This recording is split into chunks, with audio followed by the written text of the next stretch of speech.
Most people think they've changed because they understand the advice. They read about habits, they watch videos about mindset, they learn how the brain works. And for a while, they feel motivated and in control. But then real life happens. Stress hits, something goes wrong, pressure builds up, and suddenly they fall back into the same old reactions: overthinking, emotional decisions, bad habits, avoidance. And this is the part most people don't understand. Knowledge is not the same as control. Just because you understand how to stay calm doesn't mean your brain has been trained to stay calm under pressure. Because your real behavior is not revealed when life is easy. It's revealed when things become difficult. That's where your true mental patterns appear. And if you never trained your mind during stressful moments, your brain will always return to its old default settings. Your brain basically operates in two different modes. The first is your default mode.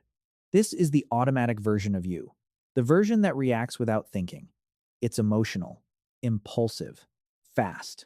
This is the mode where you instantly get angry, overthink, panic, procrastinate, or say things you regret later. And most people spend their entire lives operating from this state without realizing it. The second is what we can call control mode. This is when you pause before reacting, when you think clearly under pressure, when you regulate your emotions instead of letting emotions control you. This is the calm, intentional version of yourself. But here's the important part. When stress increases, your brain naturally wants to go back to default mode. That's why people can seem disciplined and positive when life is easy, but completely lose control when pressure appears. Under stress, the brain always falls back to its strongest pattern. Not your intentions, not your goals, your conditioning.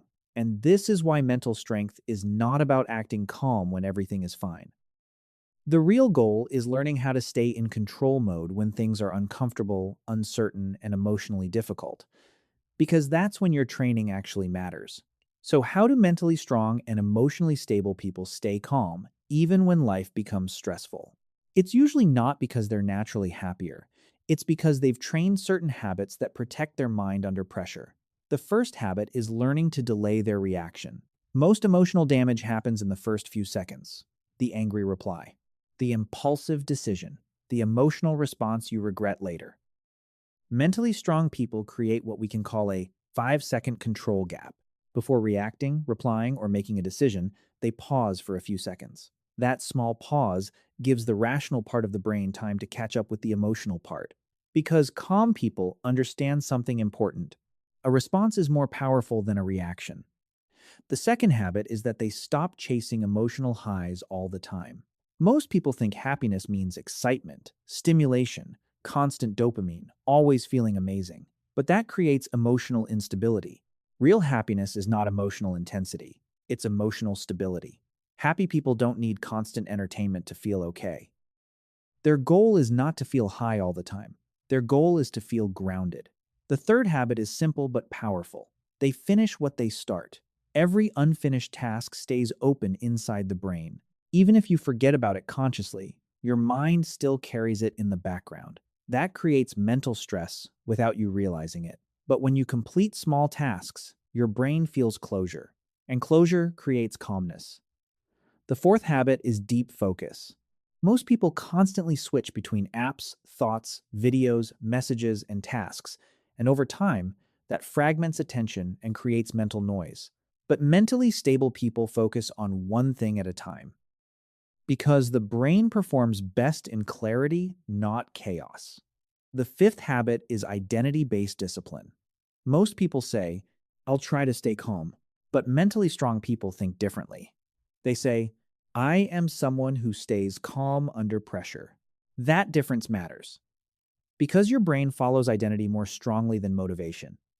When a behavior becomes part of who you believe you are, it stops feeling forced.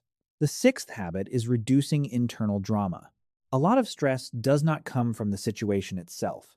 It comes from the story you keep repeating in your head. This always happens to me. My life is a mess. Why can't anything go right?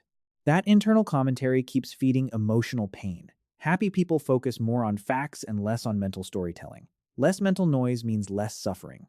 The seventh habit is controlled discomfort. Too much comfort makes the brain emotionally weak. That's why mentally strong people intentionally do small, uncomfortable things regularly. Cold showers, difficult conversations, hard workouts, trying new experiences, not to punish themselves, but to teach the brain that discomfort is survivable.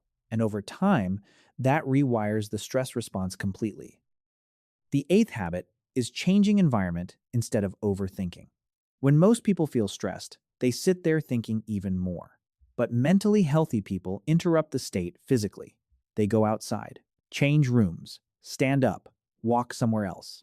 Because your brain connects environment with emotion, sometimes changing your surroundings changes your state faster than changing your thoughts. The ninth habit is detaching from outcomes. Most frustration comes from rigid expectations. People think, this must go exactly the way I planned. And when reality changes, their emotions collapse. But emotionally stable people focus more on effort than outcome. They control what they can and stay flexible about the rest. And that creates emotional balance. The final habit is having a minimum system for bad days. Mentally strong people don't expect themselves to be perfect every day. On difficult days, the goal is not peak performance. The goal is simply not collapsing completely. Maybe it's a short workout instead of a full one. Maybe it's reading one page instead of 10. Maybe it's doing one small productive action instead of doing nothing. Because maintaining momentum is more important than being perfect. And that's what truly keeps the brain stable over time. And when your mood suddenly drops, most people make the mistake of trying to think their way out of it. They sit there replaying the problem over and over again, hoping clarity will magically appear. But usually, that just traps the brain deeper inside the emotion. So, instead of overthinking, here are 3 simple things mentally strong people do to reset their state quickly. First, pause for 5 seconds, not to suppress emotion, just to interrupt the automatic reaction. That short pause creates space between the feeling and the response, and sometimes that tiny moment is enough to stop your brain from spiraling. Second, change your environment immediately. Stand up, go outside, move to another room, take a short walk, because your brain strongly connects emotions to physical surroundings. If you stay in the exact same place where stress started, your mind often keeps replaying the same emotional pattern. But when you change your environment, you help your brain reset its state. And third, complete one very small task instantly. Make your bed, reply to one message, clean one corner of your desk, drink a glass of water. Small completion creates momentum. Your brain starts shifting from, I'm overwhelmed, to, I'm moving again. And that emotional shift can happen much faster than most people realize.